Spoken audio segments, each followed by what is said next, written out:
வாழ்க்கையில் வெற்றி பெற வேண்டும், செய்யும் தொழிலில் வெற்றி பெற வேண்டும் என்பதுதான் ஒவ்வொருவரின் ஆசையும் கனவும் எண்ணமும். தினமும் $2 கூலி வாங்கிய ஒரு தொழிலாளி எதிர்காலத்தில் மிகப்பெரிய ஒரு கோடீஸ்வரரானார். மிகப்பெரிய ஒரு தொழிற்சாலை அமைத்தார். உலகமே அவரை கண்டு வியந்தது. அந்த தொழிற்சாலை, அந்த தொழிலாளி எப்படி முதலாளியானார், கோடீஸ்வரர் ஆனார் என்பதுதான் இங்கு சிந்திக்க வேண்டிய விஷயம். வெற்றி வேண்டுமா, போட்டு பாரடா எதிர்நீச்சல், சரிதாம் போடா தலைவீதி என்பது பெரும் கூச்சல், எண்ணி துணிந்தால் இங்கு என்ன நடக்காதது, என்ன கிடைக்காதது, வெற்றி வேண்டுமா போட்டு பாரடா எதிர்நீச்சல் என்றார் கவிஞர் வாலி. ஒவ்வொரு வெற்றிக்கு முன்னாலும் அநேக தோல்விகளும் அவமானங்களும் மறைந்து கிடக்கின்றன. வாழ்க்கையில் முன்னேற வேண்டுமா, எந்த விமர்சனத்தையும் தாங்கிக் கொள்ளும் உள்ளம் வேண்டும் என்றார் கவியரசு கண்ணதாசன். இந்த உலகம் பல சிந்தனையாளர்களின், பல வெற்றியாளர்களின் உழைப்பினால் தான் இந்த உயரங்களையும் இத்தனை செழிப்பையும் அடைந்தது. வெற்றி வேண்டுமா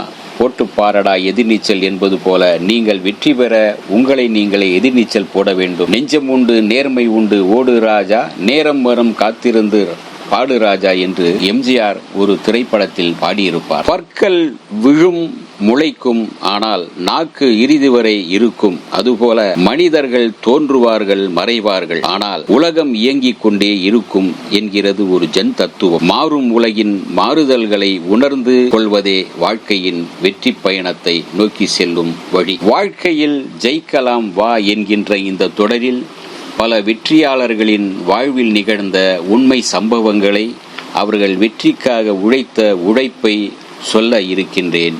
தினந்தோறும் உங்களோடு அதை பகிர்ந்து கொள்ள இருக்கின்றேன். உங்கள் தவறுகள் மூலம் உங்களை திருத்திக் கொள்வது புத்திசாலித்தனம். பிறர் செய்த தவறுகள் மூலம் பாடம் கற்றுக்கொள்வது அதி புத்திசாலித்தனம் என்றார் ரோஜர். சரி, எது புத்திசாலித்தனம், எது அதி புத்திசாலித்தனம், எது சமயோசித புத்தி பார்ப்போம். ஒரு சமயம் நெப்போலியன் தமது படையின் துணை தளபதியிடம், நம்முடைய படையில் மொத்தம் 1,00,000 வீரர்கள் இருக்கிறார்கள் அல்லவா என்று கேட்டார். மன்னிக்க வேண்டும் தலைவரே, நம் படை வீரர்கள் எண்ணிக்கை 60,000 தான் என்று விளக்கினார் படை தளபதி. துணை தளபதி, நண்பரே, என்னையும் சேர்த்து எண்ணி பாருங்கள், 1,00,000 வரும் என்று நெப்போலியன் புத்திசாலித்தனமான பதிலால் ஒரு வேகமும் தன்னம்பிக்கையும் அங்கு சுடர்விட்டது. தன்னை அறிந்தவர்கள், தன் உழைப்பை உணர்ந்தவர்கள் எப்போதும் இப்படிதான் சொல்வார்கள். விஞ்ஞானி தாமஸ் ஆல்வா எடிசனின் 55வது பிறந்த நாள் விழா பிரபல மனிதர்கள் மத்தியில் விருந்து உபச்சாரத்துடன் கோலாகலமாக நடந்தது. இனிமேல் நீங்கள் என்ன செய்வதாக உத்தேசம் என்று ஒரு பிரபல மனிதர் கேட்டார். 75 வயது வரை ஆராய்ச்சியில் ஈடுபட்டிருப்பேன். 80வது வயதில் பெண்களுடன் ஏதாவது வம்பளந்து கொண்டிருப்பேன். 55வது வயதில் கோல்ஃப் விளையாட கற்றுக்கொள்ள எண்ணி இருக்கிறேன் என்றார். சரி, 90வது வயதில் என்ன செய்வீர்கள் என்று ஆர்வமாய் இன்னொரு பிரமுகர் கேட்டார். 30 ஆண்டுகளுக்கு பின்னால் நடக்கப் போகிறதை பற்றி எல்லாம் நாம் திட்டம் இடுவதில்லை என்றாராம் எடிசன். காலத்தின் போக்கை ஒட்டி செயல்படுபவன் வெற்றி அடைவான். காலத்தோடு ஒன்ற தெரியாதவனுக்கு தோல்வியே மிஞ்சும். எல்லா மனிதர்களும் செல்வத்திற்கும் புகழுக்கும் பாடுபடுகிறார்கள். சிலர் எச்சரிக்கையுடன் செயல்படுவார்கள், வேறு சிலர் அவசரப்படுவார்கள்.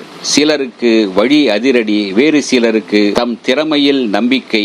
சிலர் பொறுமைசாலிகள், வேறு சிலர் அதற்கு நேர் எதிர். இதில் நீங்கள் எப்படி? ஒரு நாளைக்கு $2 கூலி பெற்ற ஒரு ஏழை தொழிலாளி அவன் விரைவில் கோடீஸ்வரன் ஆனார். யார் அந்த கோடீஸ்வரன்? எப்படி கோடீஸ்வரர் ஆனார்? சொல்கிறேன். ராக்பெல்லர் ரொம்பவும் ஏழ்மையான குடும்பத்தில் பிறந்தவர். விவசாய தொழிலில் அவருக்கு ஆர்வம் அதிகம். விவசாய கூலியாக தான் தன்னுடைய வாழ்க்கையை தொடங்கினார். வாழ்க்கையை நடத்த அவர் முதலில் உருளைக்கிழங்கு வயலில் வேலை செய்து வந்தார். 30 மணி நேரம் வயலில் வேலை செய்தால் $2 கூலி கிடைக்கும். அதிகமான வேலை, குறைவான சம்பளமாக இருக்கிறதே என்று அவர் நினைக்கவில்லை, வருந்தவில்லை. ஆனால் தன்னுடைய வேலையில் கண்ணும் கருத்துமாக இருந்தார். உருளைக்கிழங்கு வயலில் வேலை செய்தது போக பல தொழில்களை செய்தார். ஒவ்வொரு வேலையிலும் அவர் முழு கவனத்தோடு சின்சியராக செய்தார்.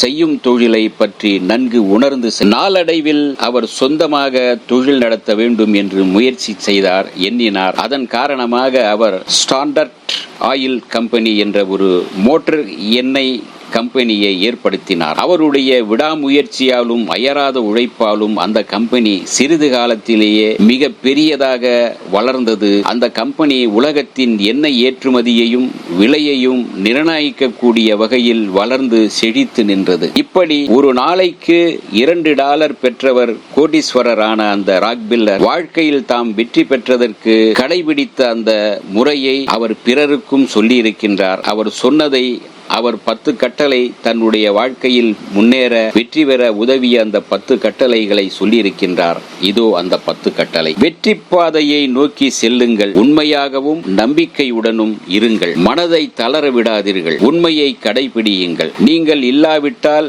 முதலாளிக்கு பெரும் நஷ்டம் என்று அவர் எண்ணும்படியாக சாமர்த்தியமாக வேலையை செய்யுங்கள். சிறு உத்தியோகத்தில் இருந்து சேர்ந்து பெரிய பதவிக்கு வர வேண்டும் என்று எண்ணுங்கள். பிறர் உங்களிடம் எதிர்பார்ப்பதை விட அதிகமாக செய்யுங்கள். செய்யும் தொழிலை பற்றி நன்றாக அறிந்து தெரிந்து கொள்ள வேண்டும் என்று நம்புங்கள். கஷ்டப்பட்டு வேலை செய்யாவிட்டால் வாழ்க்கையில் சந்தோஷத்தையே காண முடியாது. நம்புங்கள். விளையாட்டுகளில் மனதை ஓடவிடக்கூடாது. அதே நேரத்தில் உழைப்புக்கு பிறகு விளையாடலாம், விளையாட்டில் கவனம் செலுத்தலாம். இந்த 10 விஷயங்களையும் ஒருவர் கடைபிடித்தால் நிச்சயமாக வாழ்க்கையில் வெற்றி பெற முடியும் என்கிறார் ராக்பெல்லர் நம்பிக்கையுடன்.